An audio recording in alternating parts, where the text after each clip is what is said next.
Zibadde zigenda okuwera ssaawa 10 nga ziri ssaawa 9:40.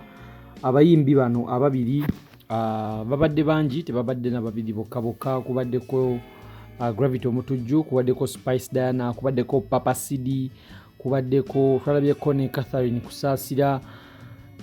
Abayimbi babadde bangi nnyo ne batuuka mu lumbe lw'omugenzi kati gwe tumanyi obulungi nga Pastor Yiga. Babadde bawa speech, Spice Diana n'atendowalirwa n'akaaba amaziga. Webale nnyo okubeera nga beekuumira ku MMTV, kwaniriza tulokalire tusoosotole emboozi kuwe eggulire. Subscribinga wansi awo gwatanaba kubeera nga ate osubscribinga gwate eyasubscribinga edda njala okugamba nti kyokola kyakabi nnyo mwana wa maama. Webale nnyo okubeera nga weekuumira ku nsibuko y'amazima obwenkanya ate n'ekituufu.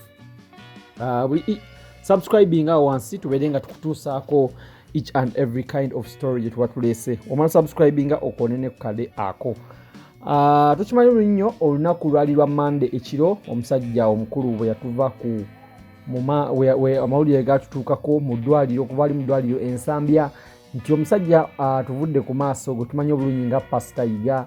Pastor Yiga ono abadde musumba wa Revival Church ey'Ekawaala era nga gy'abadde asumba.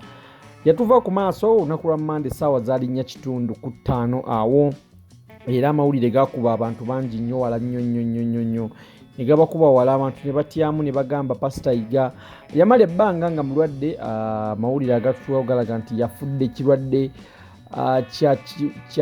kya mutima, abadde alina obulwadde alumizibwa mu mutima ate nga n'ekibumba si kitamu bulungi. So olunaku olwaleero abayimbi bangi abantu ab'enjawulo babadde bagenda nga bagendayo okulambula church ya Pastor Yiga eri awo esaidi z'Ekawaala awo, nga bangi abayimbi bagendayo bambi okubeera nga bakungubagiza ku bantu abagoberezi ba Pastor Yiga. Mu bantu abagenzeyo mwabaddemu n'abaana bayimbi kuli Gravity Omutujju nga bw'omulaba awo, mabega waliwo Spice Diana. Bagezezaako nabo bambi okubeera nga bakungubagira ku bantu baneeno aba Revival Church. Abantu baneeno mwabaddemu ne Katikkiro Charles Peter Mayiga eyagenzeyo olunaku olw'ejjo. Babaddeyo ne bagezaako kubeera nga bakungubagira omugenzi Pastor Yiga. Abadde mukwano gw'abangi, abadde kyaliwo abantu bangi nnyo era nga bangi bamwagala Pastor Yiga oyo. Naye munaaye nga bwe tumukimanyi obulungi nti ne katono naye ayagala balungi, naye n'amujjulula mu bulamu bw'ensi eno. Abamu baavaayo ne bagamba Pastor Yiga yafa butwa, baamukuba obutwa ebbanga lye baamutwalira mu kkomera awo ekitalya. Yakomawo bulungi nnyo nga takyamira ddagala, ne basajja baamukuba obutwa mweri ebbanga lye yamala ng'ali mu kkomera ekitalya. So yava mu kkomera ekitalya baamutwala mu ddwaliro ery'Ensambya era gy'abadde afunira obujjanjabi era byonna ebbanga lyonna gy'abadde ali.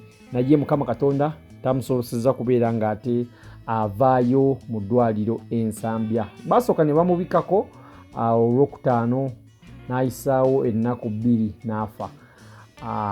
Baamubika ne bagamba muno yali afudde olunaku olwokutaano, n'aweereza ka voice note n'agamba abantu nti akyali mulamu, tannaba kubeera ng'ate akutuka.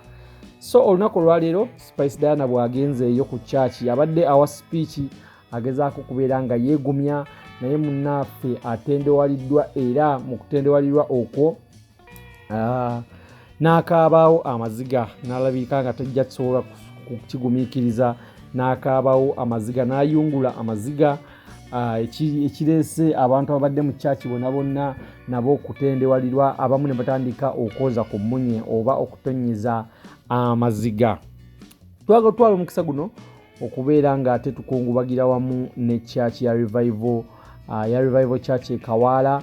Tubagamba mugume bannaaye, ffenna lyekkubo, enjawulo ya ssaawa naye nga ffenna lyekkubo. Mugume omusumba wammwe, Katonda amulamuze kisa, Katonda amusaasire ebyamusobako.